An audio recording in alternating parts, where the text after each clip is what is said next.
Hello, everybody. My name is Ida Linehan Young, and I am an author from Newfoundland and Labrador. I have currently several historical fiction novels, a couple of genre fiction, and I have two memoir.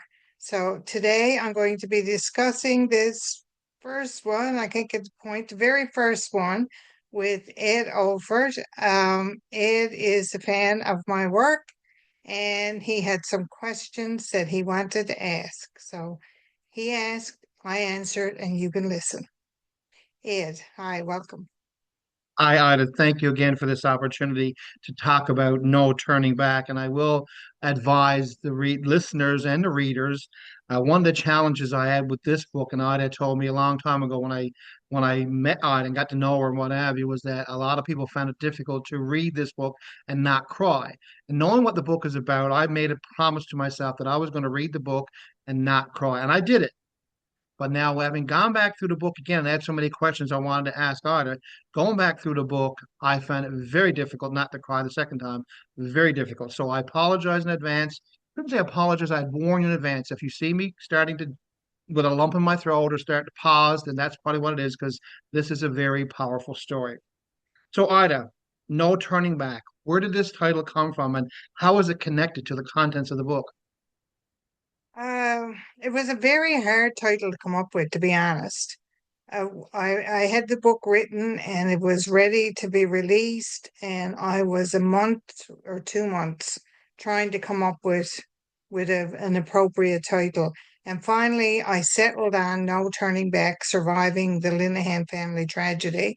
But I don't know why I picked that title. I think I was just sick of looking for a title, and I ended up with that one, which is appropriate to the subject matter because it is about going forward with your life, and you can't live your life backwards. So it is appropriate, but it was like a very grueling task to come up with that title. Excellent. June the 19th, 1980. What happened?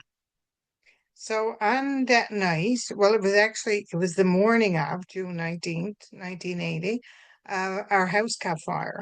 And it was like 5 a.m. in the morning. And I know that because the watch on my arm stopped at 5 o'clock.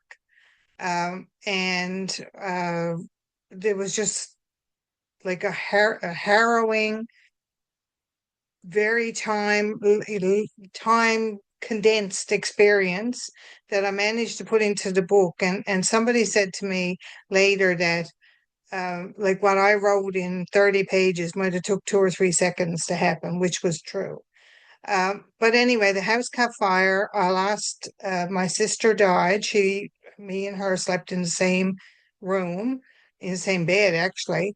And I lived and she died, and I lost four other brothers at the same time. So that is like the Coles Notes version of what happened on that night morning. But it also talks about your survival because you almost died yourself, did you not? Yes, so I was burned and brought to the hospital and then went on to St. John's. Um, so it happened at 5 o'clock in the morning. I believe I got to the hospital like maybe 8 o'clock. So it was several hours later before I got to the hospital where I would be for the next several months. So why did you want to write this book? I mean, it's a powerful tragedy. I mean, you lost five siblings. Your mother and father lost five children. You almost lost your life. And I don't want to be exaggerating. I don't want to be blowing it out of proportion. Facts are facts. You almost lost your life and you got second and third degree burns all over your body or a good portion of your Yeah, it body. was like I can't remember now the percentage, but like an arm is so much percent. You could have a small bit of your arm burnt, but if it's on your arm, it's a percentage, right? So Hmm. they calculate a percentage. I think it was like 55 maybe percent, like mostly head, arms, torso, uh, was burned, right? Um, what was the question? Well, that's okay. That's good. Thank you. Why? Why did you want to write this book considering it Oh, was why did so I want to write the book? So there was actually two reasons. One was I was never, ever, ever intending to write a book. But then I watched first I went to burn camp, which is included in this. So burn camp actually changed my life and allowed me to talk about this story that was for 27 years. It was hidden, basically. Not hidden, but nobody talked about it. So yes, hidden. Like most of Newfoundland's past, we don't talk about it and it's hidden. So I went to burn camp. I had an epiphany and I was like, oh my gosh, I'm healed. Not healed, but like healed, mentally healed. Yeah. And I was watching Land and Sea, and there was a community on the Bjorn Peninsula where there was a bus fire somewhere like up north, and several people from this community were burned in that fire or were impacted by that fire, and they all came home. Some of them had died, but they all came home and they kind of dispersed and didn't talk about it. So when that kind of triggered something in my mind, but then my daughter was would say to me, "Mom," she said, "if you died tomorrow, there are five headstones in the graveyard, and we know nothing about them, and there are our aunts and our uncles." And I was like she's really correct. Like that is the truth. Nobody really knows anything about them. So that triggered my wanting to write the story.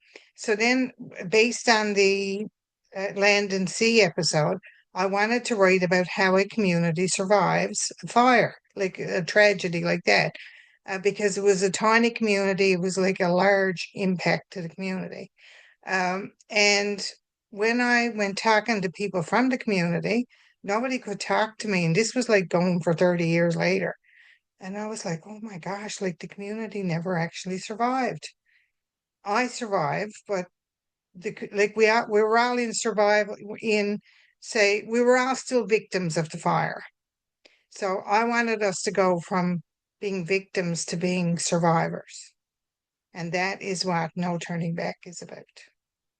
Wow.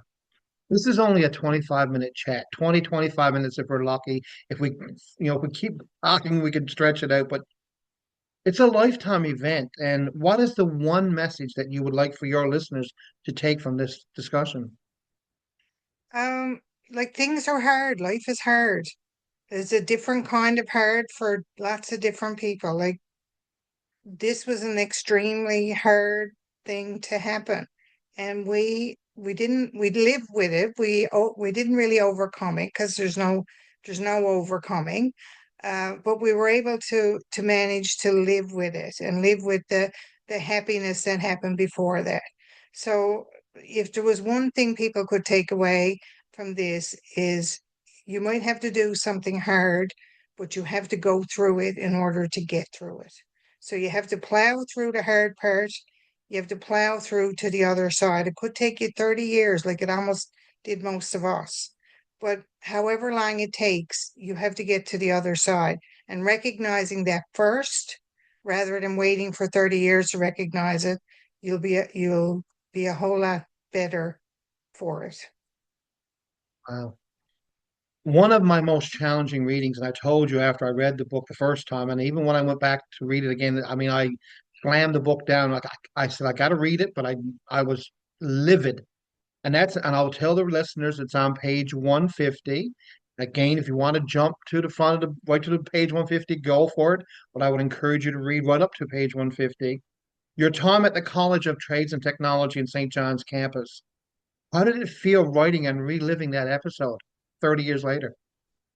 Um, when I was at a kind of a different stage in my life, but when I read it, and it really reinforced for me how women were treated. Like it was at the same time that the person at the Polytechnique in Montreal killed those 14 women.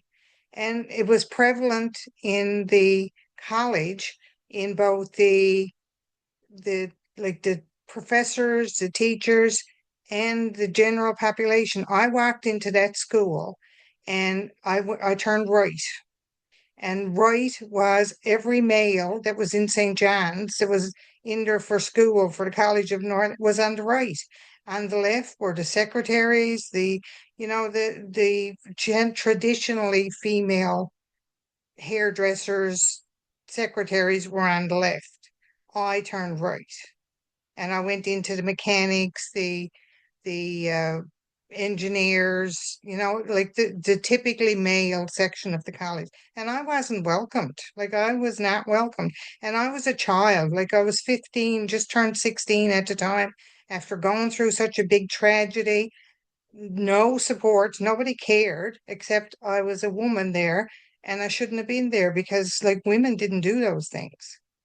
So like it was a hard it was a hard thing to put up on top of a hard thing.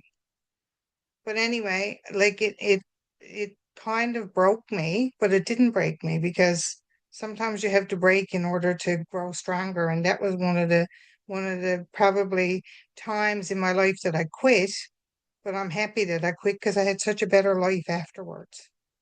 But it was Gotta horrible at ask. the time. I gotta ask. Sorry to interrupt, but I gotta ask. Did you see the teacher afterwards?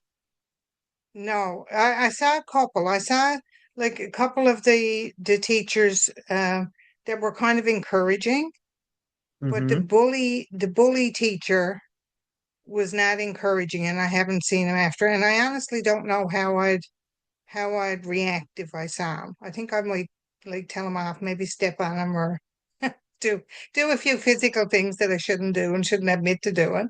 But anyway, I'm bigger than that, so I probably would just ignore him. I'm getting there. We're getting through this. I'm not crying yet. The epilogue. How and where did you find the strength and the determination to write that? I got to repeat that again. Where did you find the strength and where did you find the determination to write that epilogue? Well, the story was with me all my life up to the point that I wrote it down. So it was like 27 years of every day I could point to any place in that video in my mind of any single second within that fire. And the epilogue was should have been the prologue, but if I had to put it in as a prologue, people wouldn't have read the book because they would have said, yeah, no, that didn't happen. But it actually was the dream I had the night before the fire. So it wasn't like the 18th, it was the 17th. It was the last day of school. We were getting up, and it was the next night that the fire happened. But like some people would say, oh yeah, like that, because I was on like a cocktail of drugs after I got to the hospital. There'd be morphine and all that kind of stuff. And people said that that was probably you got mixed up and it was like a dream you had because of that. But I know in my heart and soul it was a dream that I had the night before.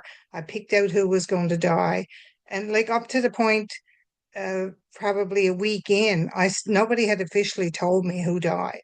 Like I kind of figured it out in my mind while I was on this cocktail of drugs, but I knew who had died based on like because I'm very clinical and analytical, so Mm-hmm. I knew who had died. Wow. And but if, like I said, if I had to put that at the beginning of the book, people would say, "No, yeah, that's like this is not real, not fic. This is fiction, is not nonfiction."